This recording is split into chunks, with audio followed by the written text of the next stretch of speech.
একটা ঘরের কথা ভাবুন যেখানে আপনি বন্দী। আপনার কাজটা ঠিক কী আপনি জানেন না। আপনাকে যে নির্দেশ দিচ্ছে তাকে আপনি কখনো দেখেননি। হ্যারেল পিন্টারের বিখ্যাত নাটক দ্য ডাম্ব ওয়েটার আমাদের ঠিক এমনই এক দমবন্ধ করা জগতে নিয়ে যায়। এখানে সাধারণ কথাবার্তার আড়ালেই লুকিয়ে থাকে এক অদৃশ্য ক্ষমতার ভয়ঙ্কর চাপ। চলুন আজের গভীরে প্রবেশ করা যাক। নাটকের একটা চরিত্র গাস এই কথাটা বলে। কথাটা শুনলে কেমন যেন চেনা চেনা লাগে, তাই না? এটা শুধু তাদের গল্প নয়, যেন আমাদের অনেকের জীবনেরই একটা ছবি। একঘেয়ে অর্থহীন একটা চক্র, যেখানে দিনের পর দিন একই কাজ করে যেতে হয় আর তারপর রাতের অন্ধকারে হারিয়ে যেতে হয়। কোনো প্রশ্ন করা চলবে না। কিন্তু কি হবে যদি সেই কাজটা আপনি নিজেই হন? এই প্রশ্নটা মাথায় রাখুন, কারণ নাটকের আসল রহস্যটা কিন্তু এখানেই লুকিয়ে আছে। তো নাটকের শুরুতেই আমরা দেখছি দুজন লোককে, বেন আর গাস। পেশায় তারা ভাড়াটে খুনি। একটা জানালাবিহীন বেসমেন্টের ঘরে তারা অপেক্ষা করছে। কার জন্য? তাদের পরের শিকারের জন্য। বাইরে থেকে দেখলে মনে হবে সব শান্ত, কিন্তু ঘরের ভেতরে একটা চাপা উত্তেজনা। নাটকের আসল মজাটা এখানেই। একদিকে দেখুন খবরের কাগজ পড়া, চায়ের কেটলি নিয়ে তর্ক করা বা ফুটবল নিয়ে আলোচনার মতো একেবারে সাধারণ সব কাজ চলছে।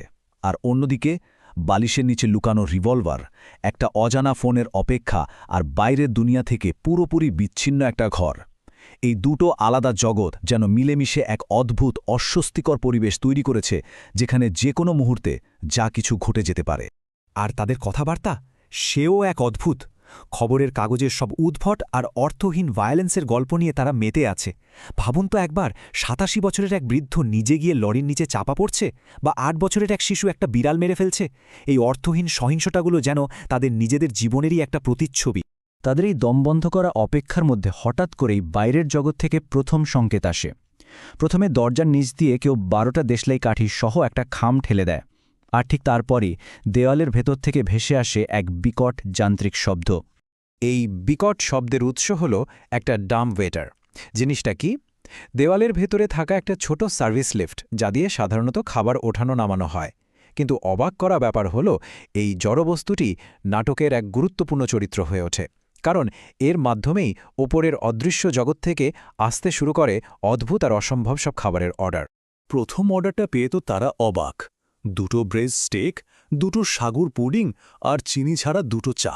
একটা খালি বেসমেন্টে এই খাবারের অর্ডার আসছে কোথা থেকে? ব্যাস, এই একটা ঘটনাই তাদের শান্ত একঘেয়ে জগৎটাকে যেন এক ঝটকায় নাড়িয়ে দেয়। এরপর অর্ডারগুলো আরও অদ্ভুত হতে থাকে। ম্যাকারনি, পাস্তিচিও, অর্মিথা, ম্যাকারোনাডা, এসব অচেনা গ্রিক খাবারের নাম শুনে তাদের তো মাথা খারাপ হওয়ার জোগাড়। বানাবে কি করে? তাদের কাছ তো কিছুই নেই। আর এটাই হলো অ্যাবসার্ডিস থিয়েটারের বৈশিষ্ট্য। এরকম যুক্তিহীন, অর্থহীন পরিস্থিতি তৈরি করে জীবনের গভীর সংকটগুলোকে সামনে নিয়ে আসা। আর তারপর স্রেফ একটা শব্দ, স্ক্যাম্পি। এই একটা শব্দই বুঝিয়ে দেয় ওপরের অদৃশ্য কর্তৃপক্ষ কতটা অধৈর্য আর নির্মম। চাপটা ক্রমশ বাড়ছে। বেন আর গাস তখন মরিয়া হয়ে ওঠে।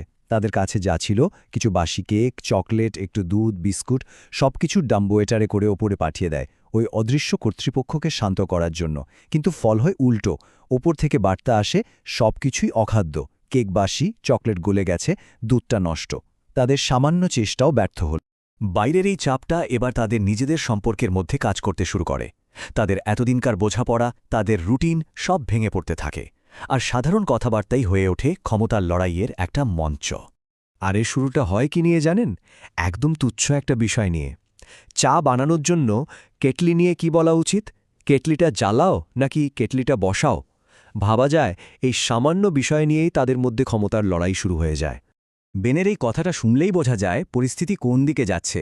সে বলছে, যদি আমি বলি কেটলি জ্বালাও, তার মানে হলো কেটলি জ্বালাও। এখানে সে শুধু নিজের কর্তৃত্ব প্রতিষ্ঠা করছে।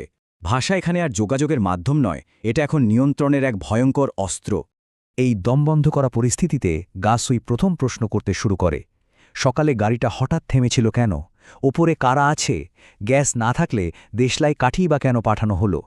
এই ছোট ছোট প্রশ্নগুলোই হলো ওই অদৃশ্য সিস্টেমের বিরুদ্ধে তার প্রথম বিদ্রোহ। আর গাসের এই প্রশ্নগুলোই বেনকে আরও বেশি করে খেপিয়ে তুলছে। এই বাড়তে থাকা বিশৃঙ্খলার মধ্যে বেন মারিয়া হয়ে ওঠে পরিস্থিতি আবার নিজের নিয়ন্ত্রণে আনার জন্য। তাই সে ঠিক করে তাদের আসল কাজের পরিকল্পনাটা আর একবার মহড়া দিয়ে নেওয়া যাক। তাদের কাজের পদ্ধতিটা একবার ভাবুন, কি ঠান্ডা আর যান্ত্রিক। টার্গেট ঘরে ঢুকবে, গাস দরজা বন্ধ করে দেবে, টার্গেট একবার বেনকে দেখবে আর একবার গাসকে, তারপর আটকা পড়ে যাবে। পুরোটা সময় কোনো কথা হবে না, সব নিঃশব্দে ঘটবে। এই মহড়াটা শুনলেই কেমন গা ছমছম করে ওঠে যায়। আর এভাবেই আমরা নাটকের ক্লাইম্যাক্সের দিকে এগোতে থাকি। হঠাৎ একটা স্পিকিং টিউবের মাধ্যমে বেনের কাছে চূড়ান্ত নির্দেশ আসে। এই নির্দেশটা শুধু তারই শোনার কথা, আর কারো নয়। নির্দেশটা ছিল বরফের মতো ঠান্ডা আর একেবারে স্পষ্ট। সে এসে গেছে, এখনই ঢুকবে, সাধারণ পদ্ধতি প্রয়োগ করতে হবে, ব্যাস। আর কোনো সন্দেহ নেই, কাজটা এখনই হবে। বেন তখন তার পার্টনারকে ডাকে, যে একটু আগেই ঘর থেকে বেরিয়েছিল। তার গলার চিৎকারে যেন চূড়ান্ত আতঙ্ক ঝরে পড়ছে। সে চিৎকার করে ওঠে, গাস! আর তারপর আসে সেই ভয়ঙ্কর মুহূর্তটা। দরজাটা সজোরে খুলে যায়, বেন রিভলভার তাক করে, কিন্তু টার্গেট হিসেবে যে ঘরে ঢোকে সে আর কেউ নয়, সে হল গাস। তার জ্যাকেট নেই, টাই নেই, এমনকি রিভলভারটিও নেই। দুজন শুধু দুজনের দিকে তাকিয়ে থাকে, আর এই দীর্ঘ ভারী নীরবতার মধ্যেই নাটকটা শেষ হয়ে যায়। নাটক শেষ, কিন্তু একটা বড় প্রশ্ন আমাদের সামনে রেখে যায়। যখন ক্ষমতা অদৃশ্য আর তাকে প্রশ্ন করা যায় না, তখন আসল শিকার কে? যে নির্দেশ দেয় সে, নাকি যে সেই নির্দেশ পালন করে সে, নাকি তারা দুজনেই একটা ভয়ঙ্কর সিস্টেমের পুতুল মাত্র? এই প্রশ্নটা শুধু বেন আর গাসের জন্য নয়, এটা হয়তো আমাদের সবার জন্যই ভেবে দেখার মতো একটা ব্যাপার।